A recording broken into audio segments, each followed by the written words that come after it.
welcome everyone. So it's been quite a year for sex tech, and so yeah, as early as January, CES revoked the innovation award from you, Lora, and your startup, Lora DiCarlo. And then, of course, there was some protest at Facebook in New York City about its advertising policies as it pertains to sex tech products. And even more recently, Samsung banned or actually, there was a startup that was at their event, and they were like, actually, you can't be here. So lots going on. But I think first, maybe, Cyan, we can actually start with you if you just kind of want to define what sex tech means and what it entails. Oh, I mean, sex tech is pretty broad, and I think Cindy can speak to that because I think there's a lot of underpinnings behind what makes any company work, including payment processors, all of these various things that don't work with sex tech today. And so I would define it as, it's everything from hardware to websites, art. I don't know if you want to speak to it more because I think this is obviously probably a better question for you. Well, it is true that I wrote the definition of sex tech. Yeah. If you Google sex tech, I'm result 1 on page 1. And I did that, by the way, to legitimize this category. And so I've defined sex tech as any form of technology or tech venture that is designed to innovate, disrupt, and enhance in any area of human sexuality and human sexual experience. Nice. Yeah, so it's pretty broad. Yeah, definitely pretty broad for sure. And so Lora, could you tell me a little bit about actually your experience at CES and then since then, and what it's kind of been like for you as a founder in this space? Well, I think they actually did us a pretty big favor in hindsight. So it was actually really disheartening at first because we thought that the award being bestowed upon us back was actually almost a year ago now because it was before the show actually went live. And we got an Honorary Innovation Award in robotics and drones for a product that utilizes biomimicry, or the mimicry of human motions or biological motions, while we use micro-robotics. So I have a full engineering team that has been working very hard at this for over a year at that point, and we got an innovation award for it, and we were stoked. We were so excited. And then about a month later, they took it away on the basis that they found apparently vaginas are obscene. So they took our product, or took our award away, and I mean, I was absolutely, we were devastated. My engineering team was just devastated. And we started to really look at some of their policies and recent procedures in the last few years. No female keynote speakers, 2017, 2018. A lot of booth babes, products that were on the floor that are geared towards male sexuality, but apparently something towards the female gaze was frowned upon. So we fought it, and eventually we ended up winning. We ended up on an international press circuit. We got a ton of coverage. So we thought we were going to maybe get 10,000 opt-in emails. We have close to 100,000 now. Fantastic. We're getting ready for launch. And not long after we got all of that press, they actually called us and said, hey, we want to talk. The Consumer Technology Association that runs CES. And so we had a conversation with them. It was clear they wanted to give us that award back, and we said, there's a bigger problem. There's a problem with your policies. There's a problem with the fact that you still look down upon sex tech. That needs to change. Sex tech is sex is sexual wellness, sexual health and wellness. So sex tech is health and wellness. It should be in the same space. So eventually that won out. Sex tech will be at CES in 2020. We're very excited to see that. Woo! Yeah. So we'll see how that plays out. We're excited, but we're a little reserved, and we actually have some pretty big attractions going on that we will be putting on at CES 2020. So we're excited for that. Nice. And it's ironic that AVN always takes place, during CES. It's not ironic. It's not. It's actually it's deliberate. AVN was the same show back in the 70s. They were the same show, and they slowly parted ways in time and space. And now they're completely in different spaces. They're at a different time. But it used to be the same show at CES. That's where, like, the reason that the VHS won out over Betamax is because they accepted porn on their platform. And so, Cyan, so you started a sex tech company like 2007. 2007. Okay, Yeah. so that was Zivity, and now you're kind of on the other side of it with investing. You've made a couple of investments in sex tech startups. So, what are like some of the lessons that you learned from running your startup Zivity that you're now kind of taking into account while in your investments? Yeah, I presented Zivity on a stage just like this at the very first TechCrunch Disrupt to a room that was exactly this big. Wow. So Actually, did not know that. Yeah. yeah, Disrupt has come a long ways. When I presented at Disrupt, I think TechCrunch was one of the only publications and outlets that would allow us to present our startup. And even then, it was incredibly controversial to even show a naked breast. Yeah. So I remember there was this whole controversy around it, and I said, what, I'm not going to speak unless I can get up and show what I'm building. And there's nothing wrong with nudity or the female body, and it's incredibly beautiful. Yeah. And so, I fought that fight for over a decade. And one of the things that it taught me was that basically, it's one of the hardest companies you can possibly build. Everything is against you. Yeah. You cannot advertise on Instagram. You cannot advertise on Facebook. I mean, these things are starting to change.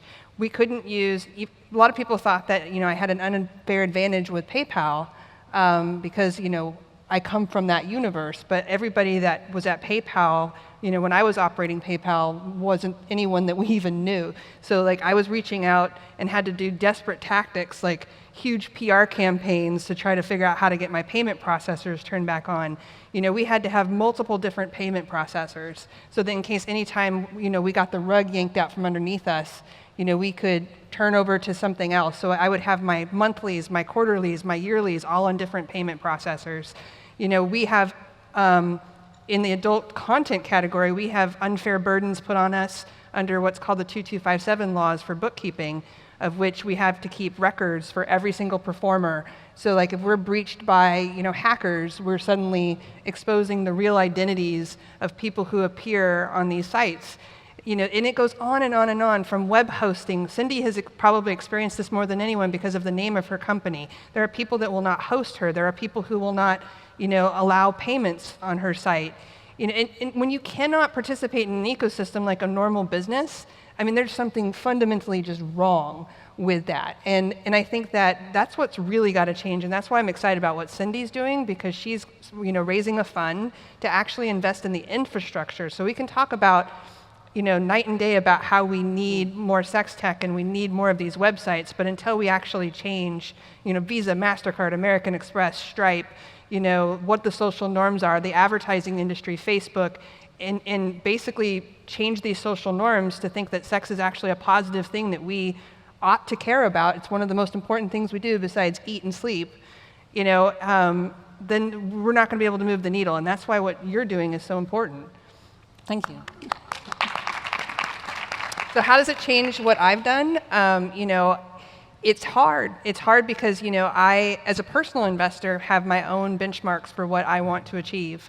But when you don't have the infrastructure that Cindy's going to invest in, it is incredibly difficult to get to venture scale businesses, because they basically are battling one of the most impossible battles. Like the people who are in this field that do this kind of work are some of the most profoundly strong, intelligent entrepreneurs you have ever seen, because they're basically trying everything they can to get around every single one of these gatekeepers.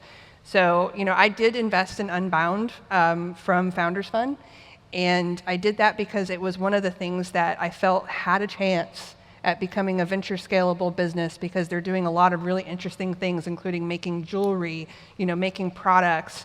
And I also felt that they sort of towed this editorial line that eventually possibly could be something that could advertise, on these platforms. And also Polly is just amazing. I think I met her at one of your events. Oh my God, yeah, no, Polly Rodriguez is Yeah. just fan-bloody-tastic. Well done. Yeah, so I mean, that's what I've changed mostly is just, I continue to invest in the space, but I also understand the fundamental challenges that these founders are up against. And so it makes it very difficult to make these investments, especially from a venture firm when you're looking to return a fund. Do I want a sex tech unicorn? Absolutely. That would change the game.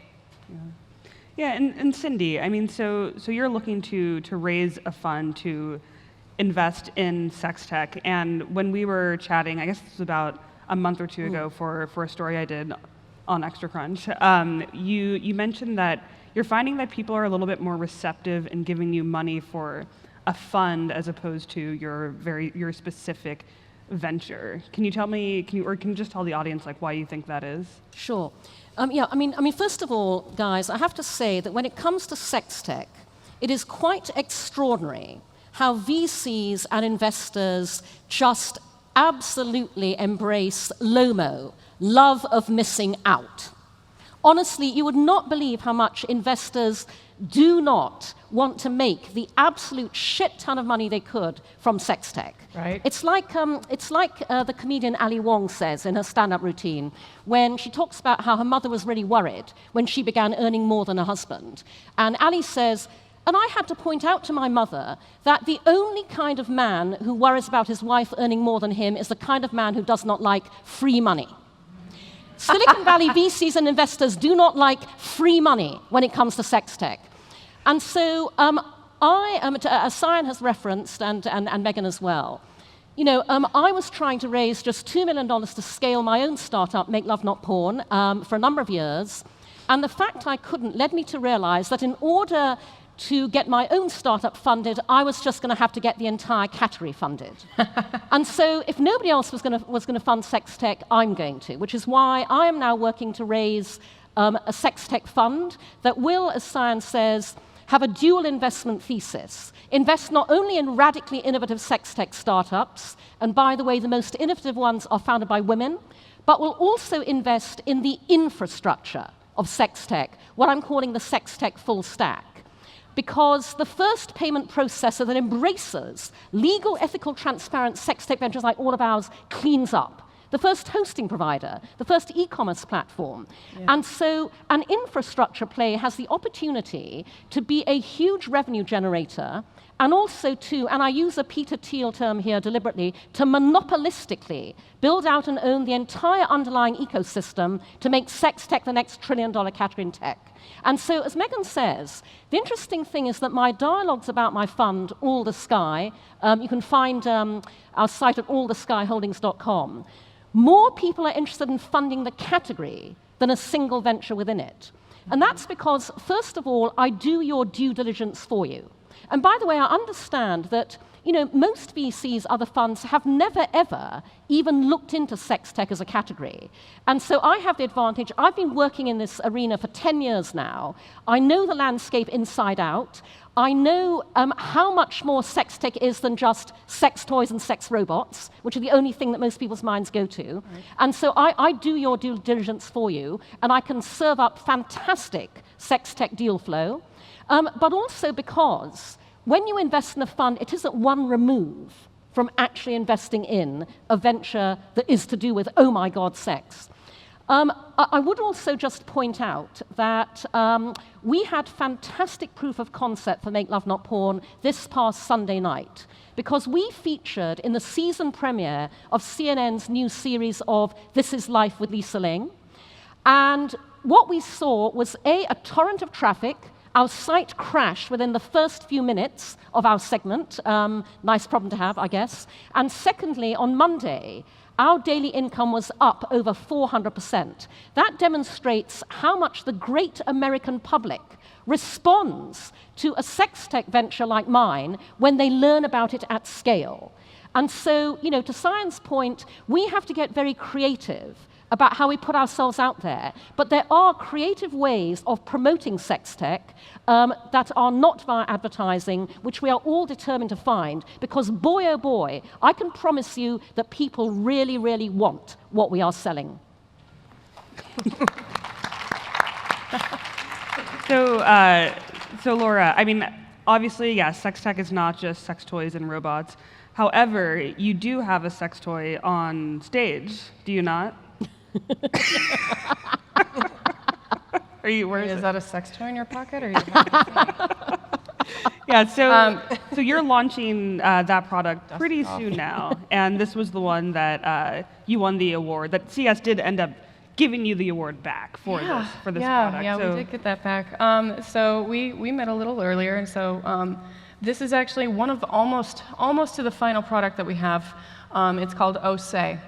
We will be launching this product towards the end of this year. We're looking at a late November, early December, hopefully, launch. But keep in mind, this is a heavily engineered product. The biomimicry and the microrobotics that have gone into this have taken us at least 2 years. And it does not vibrate. It moves, it emulates human motion. So that amazing come hither motion that your partner really needs to learn in order to stimulate your G-spot, that's what this does. Along at the same time, instead of actually just stimulating the clitoris or the glans clitoris, the little bit that you do see, it stimulates the whole body of the clitoris. So the clitoris is actually closer to the size of your hand, and you just see the little bit on the outside. So, and it actually happens to be that there's a small coalescence of nerves that reaches towards the anterior wall of the vaginal canal. That's actually the G-spot. It does exist. They just didn't know exactly what it was. So what we're actually doing is we're emulating the motions of a human mouth and tongue and fingers at the same time, and with a system that is completely customizable and can be fitted to each individual user. So it doesn't just flex like this. It actually has a very, very strong backbone that you can actually fit to your personal physical anatomy. Because we actually found that we had a lot of users that were shaped like this. We had some users that were shaped like this. We had some users that were shaped like this. And that is a huge, huge educational piece, understanding that your body is completely different than everybody else's, and that is okay, and you can learn more about your own body when you use this kind of product, because when you can fit it to yourself, and then you can figure out, I've got to update the firmware on this thing. When you can figure out exactly where your G-spot is, using a finger-like protrusion, and actually push it into the G-spot, and you go, oh wait, I didn't think I had one, but you did. We had folks that actually didn't like internal stimulation. But they used this, and they said, oh my gosh, I had a really intense orgasm. I thought it was just a clitoral orgasm. No, that's called a blended orgasm. When you stimulate both the G-spot and the clitoris at the same time. So what this does is it allows people to actually learn more about their own physical anatomy. And when you can learn a little bit more about your own body, not only can you tell your partner and you can have a better relationship if you have one, but you learn more about your own body, and you have more bodily autonomy. You have a better sense of self. It's more empowering. You can actually, personally, I come from a healthcare background. I believe it creates a better patient advocate in yourself. If you know your body and you love your body a little bit more, and you know actually like where all your spots are. But we had folks that didn't think they could have clitoral orgasms, had clitoral orgasms. They didn't think they could have G-spot orgasms, they had G-spot orgasms. Didn't think that they could have a blended orgasm. Guess what? It exists. So, I mean, we've seen a lot of products in the past that they just vibrate, but we wanted to do something really special. I had this stupid blended orgasm when I was about 28 years old, and I landed on the floor and kind of just drooled thinking, how do I do it again? And I had this partner that was kind of an asshat. And I was like, how do I do it again by myself? And so I designed it because I looked for it. I looked for a toy that would do it, and nobody was doing it. So I put together an engineering team with Oregon State University, who happens to be the top 4 robotics graduate program in the country. And at first they kind of went, what do you want to do? You want to make a sex toy? And I was like, yeah, but look at here are the user specifications, and here are the engineering specifications. And they went, oh, it's an engineering project. We can do that. That's what we do. So I had a bunch of students working on this thing, and then by the time I ended up with a prototype and a proof of concept and 5 patents for this product, we had something to send to CES, and we got an award for it, and we kept going. And then by the time we got that a little bit of publicity around that, we started having angel investors come in and go, this is something I want to invest in. I had to create a completely separate fund based on the opportunity zone funds that the law that came out last year in March of 2018, so that I could put these angel investors in a separate fund, so that basically now they don't have voting rights, but they have some really great tax benefits, and it allows me to make sharp, quick decisions within my company in order to get not to ROI immediately, but get to a perfect product first, and then bring that to market. Mm-hmm.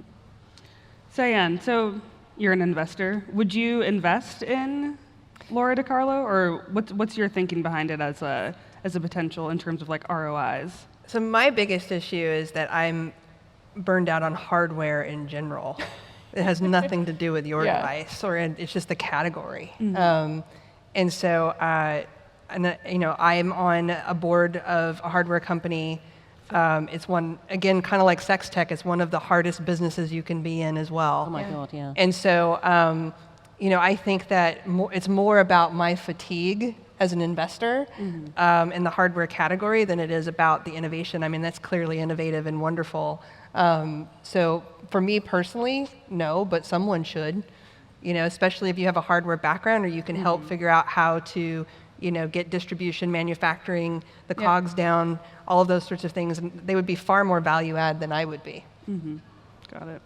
Yeah, and so, I mean, clearly, and we've talked about this a little bit, but there are a number of challenges in the sex tech space that startups need to overcome. And Cindy, this is more so geared toward you, but how have you overcome some of those barriers? Like specifically, like let's say with advertising. Sure. I mean, first of all, I would just say that, to Cyan's point, sex tech founders are absolutely the founders to back, because we are forged in flame. The battles we fight every single day mean that we have in spades every single quality that VCs claim to want to fund. And the thing that keeps me going, as I said, through 10 very long, hard years, is a dynamic that I call, I'm going to fucking well show you. You tell me it can't be done, I'm going to fucking well show you. You put an alternate path, I'm going to fucking well show you. So when I'm told I can't advertise, as I was by the MTA, we were not allowed to promote Make Love Not Porn on billboards in New York City, on the subway. And by the way, this had nothing to do with the creative, because all I wanted to do was run our brand name, makelovenotporn.com. That was rejected. I went, okay, we own socialsexrevolution.com, because we are the social sex revolution. The revolutionary part is not the sex, it's the social. So we put up our manifesto at socialsexrevolution.com. The billboard said, join the social sex revolution. That was also rejected. I had a conversation with the MTA's media agency, Outfront Media. They said, it doesn't matter what your creative is, it's you. It's the fact you're a social sex video sharing platform. So I went, okay, if I am not allowed to be part of the landscape of New York City, I'm going to impose myself on the landscape of New York City. On Pride Week. Yep, exactly. And so over Pride weekend, we hired a guerrilla marketing agency, and we projected our, by the way, entirely safe for work, Make Love Not Porn member recruitment videos and Make Love Not Porn star recruitment videos all over the streets of New York City over the Friday and Saturday nights. And they looked amazing. We had a street team at those locations handing out leaflets, telling people about Make Love Not Porn. We had a ton of media coverage coming out of it.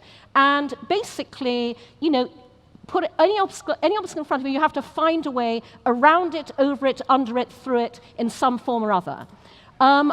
I have the benefit of the fact that my background is over 35 years working in brand building, marketing, and advertising. So I am constantly lobbying my own industry to change this, and I am finding supporters who are willing to do that. I do believe, as Megan referenced earlier and Cyan as well, things are improving. We are breaking through. Time is a wonderful business dynamic. The sheer passage of time changes things. And also, there are always ways around every obstacle, and there is a benefit to having a startup in a very high barrier to entry category. None of us have to worry about, competition emulating exactly what we're doing anytime soon just because it's so fucking difficult. Yeah, I agree. Like when I launched my company, Suicide Girls reached out to me. I don't know if you're familiar with Suicide Girls, but they reached out and they were like, "How can we help you? You know, we want you to succeed." And the founder of Suicide Girls joined my site and started submitting photography, and I was like, I can't believe this is happening. And so she's like, come down to LA, I'm going to tell you about all of the crazy crap we've had to deal with. And I was like, wow, you know, and it's a very incredibly helpful community because everybody knows just how hard it is. No, and actually, guys, go to womenofsextech.com. Yes. Because New York is home to the single biggest female sex tech founder community anywhere in the world. We have outposts everywhere, here, you know, included, in London, in Europe, in Asia. And when you go to womenofsextech.com, you will see how many of us are doing extraordinarily innovative things that will really broaden your understanding of sex tech. And as Cyan says, a rising tide floats all boats. We are an amazingly collaborative community because we all face the same barriers every day, and we want to help every single one of us through every single one of those barriers. Well put. And we need to change things like even the Apple ecosystem and things like that too. Like I remember when the App Store launched, there was a short window where adult anything was allowed to exist. You know, and then they shut it down. You know, speaking of guerrilla marketing tactics, I was going to go stand in front of the Apple Store buck naked and paint, you know, icons all over my body. And I was like, I'll probably be a registered sex offender afterwards. You know, like, this is just going to end badly. But, you know, I think that that's another thing is like we only have Android as a place that we can play with when it comes to apps or web, you know, basically web apps. So we cannot participate in the app ecosystem like any normal business either.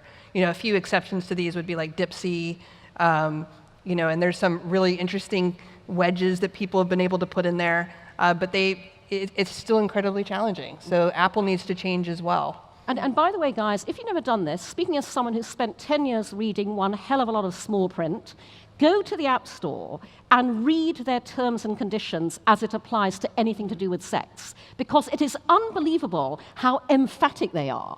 I mean, I was really shocked when I first read those. I mean, they literally go, don't you even think about it, don't you? Way more emphatic than any other category of app. It's extraordinary. Yeah, and then, you know, don't even get me started on the male nipple. You guys and your nipple privilege. Absolutely. Right? Yep. Yeah. You know, I always thought it'd be a fun app that someone should make where I can pose topless and just put male nipples on. Yeah. All right, who's going to build it? Let's see.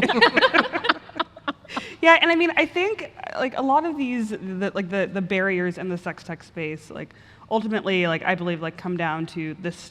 There's still this stigma around sex. So, like, how do you all think about trying to overcome, to like knock down that stigma, and like, do you think it can be done? Can I start? Please Yeah. do. So I know that my belief might be a little bit more contrary to what others believe, but I actually think that women in general, females in general, need to be more supportive of the industry than they have been.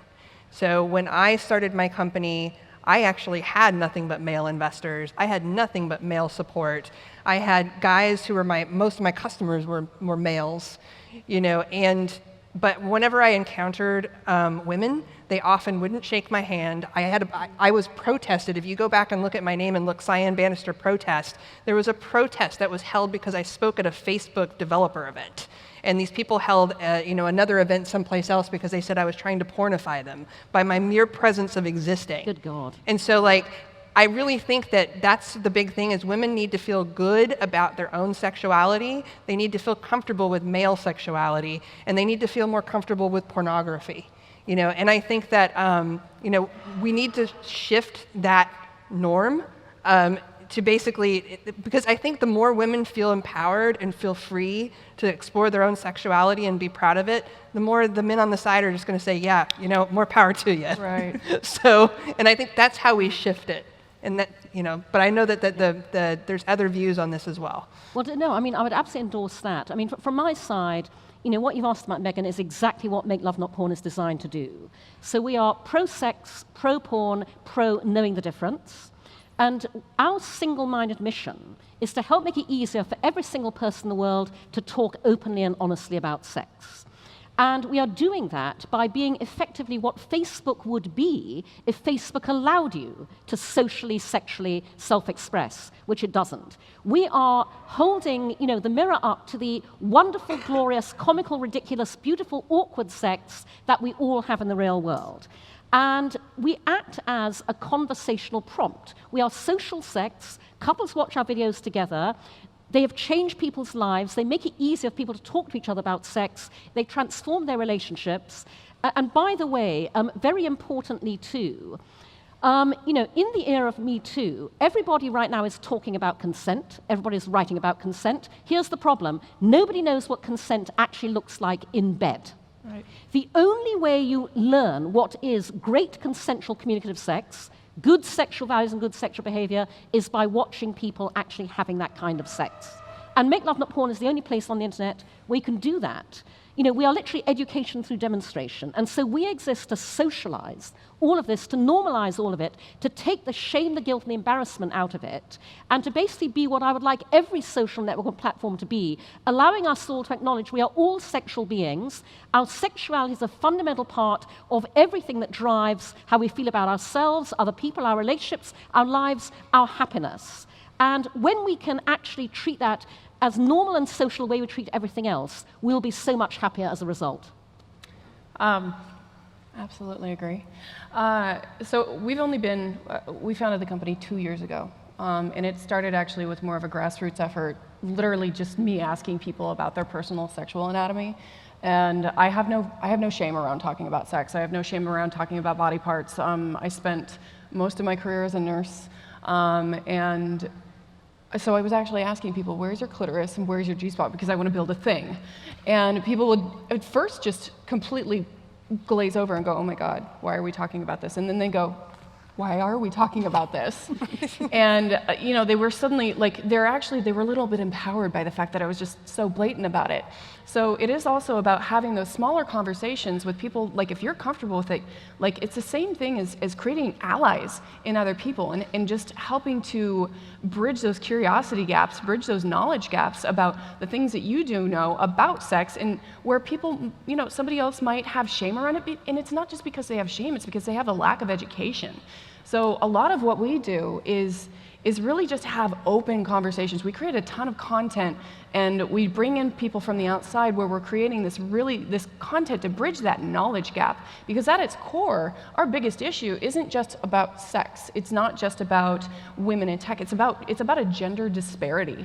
It's a disparity between genders. It's understanding or not realizing at this point that gender is not binary. Gender is fluid. Sexuality is fluid. The way that we approach sex is completely fluid, and everything in between is just fine.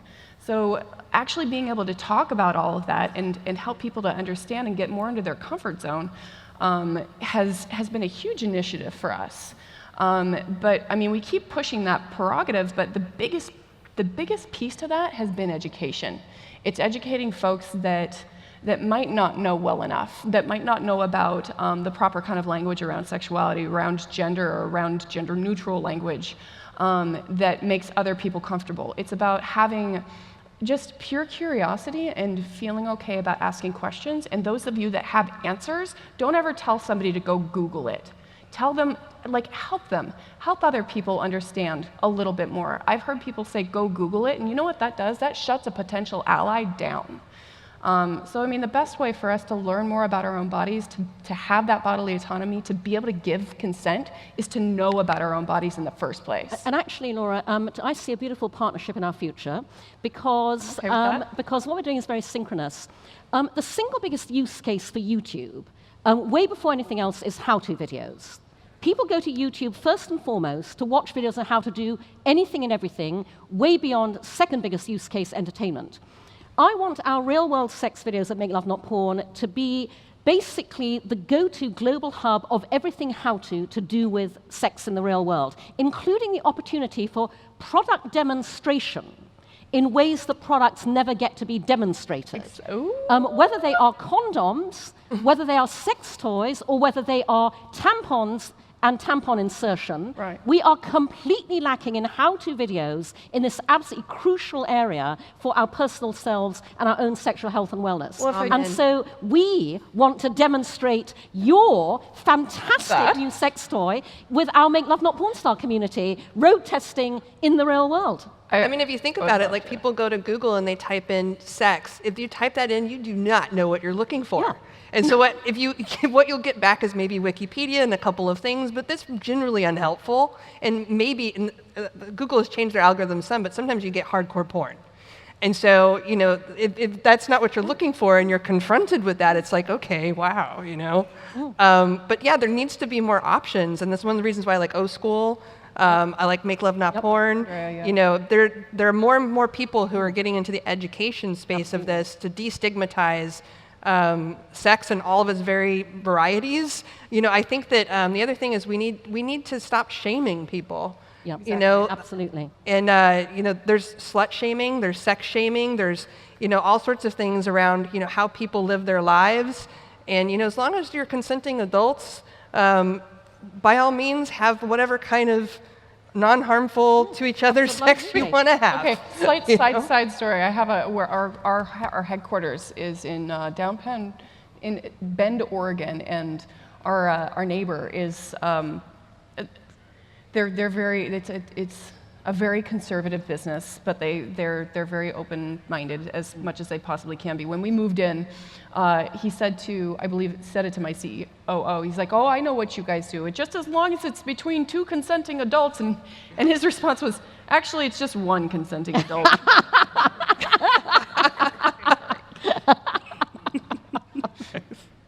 So Cyan, earlier, I'm like, what day is it? It's Thursday? Sorry, it's been a week.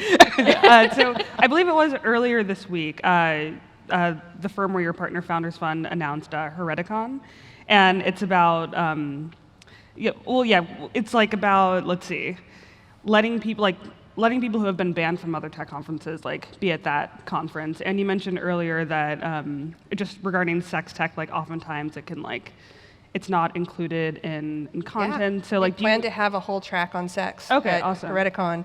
I think that it's really interesting because there are a lot of things that people, their mind goes to the darkest places when we announce that. But there's people who don't have legal representation who are criminals, and there are lawyers who want to represent those criminals, and when they decide to represent those criminals, they are boycotted or, thrown out of schools, and so they can't, be professors, et cetera. So, those people, we want to give them a voice, but we also want to talk about sex. It's actually going to be a very important part because, I can't tell you how many events I've been at where there's been a competition for startups, and the sex company always comes in second. Yeah, absolutely. Yeah, I think that actually happened. Yes. Always second. Yes, absolutely. Yeah. And when everyone's deliberating backstage, they're like, man, I really want to give that one first prize, but I just can't because of this, and this, and this. Right. But they almost always walk away with the second trophy. Exactly. Zivity did too. We won second place at Disrupts. God damn. And it's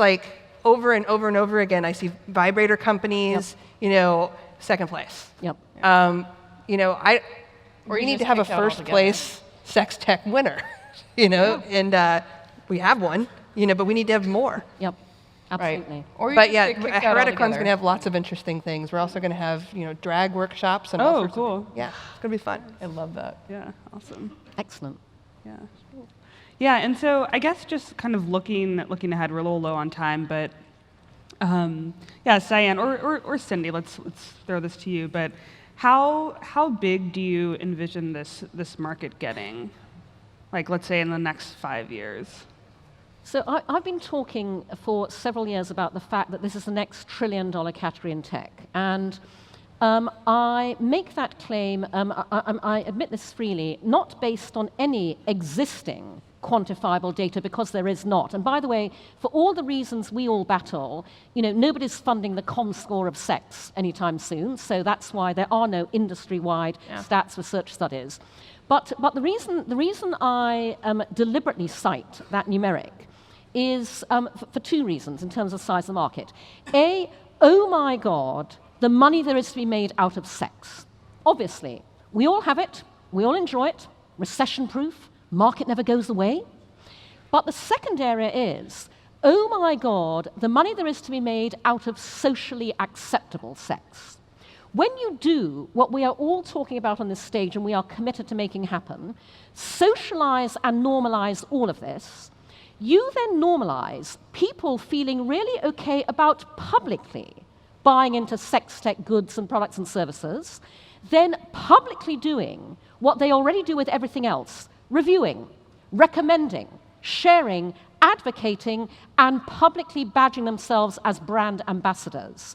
That's the trillion-dollar financial future when we take the shame, guilt, and embarrassment out of all of this. And that's why, as I say, I cannot ground that prediction in actual data. But honestly, what I've seen every single day for the past 10 years working on a sex tech venture tells me it's absolutely within our grasp. When A, there are enough of us fighting for that future, and B, there are enough of you out there willing to come and help us fund it as well. Nice. And so we are out of time, but one last thing. So Lora, just if there are any, aspiring sex tech founders here in the audience, what are some words of wisdom you have for them? I mean, honestly, just don't give up. It's Yeah. absolutely don't give up. You are going to get shit on. People are going to tell you that your business plan is cute, or they'll just roll their eyes and go, okay, she's just a slut, because you enjoy sex. What I've done is I literally started from nothing. I had no education as far as business was concerned. I was a nurse and started from the ground up with a really, really great idea. I proved out that idea could solve a problem, an actual need that needed to be filled, no pun intended.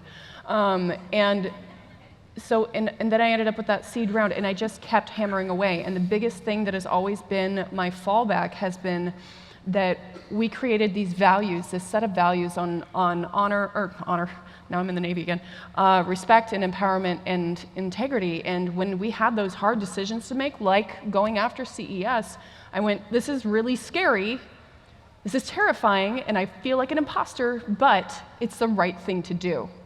And standing up and putting yourself on blast is a terrifying thing. But if you make a decision with your values in mind, you're never going to make the wrong decision. Absolutely right. Yeah, that's a great note to end on. Yeah. Thanks, everyone. Thank you, everyone.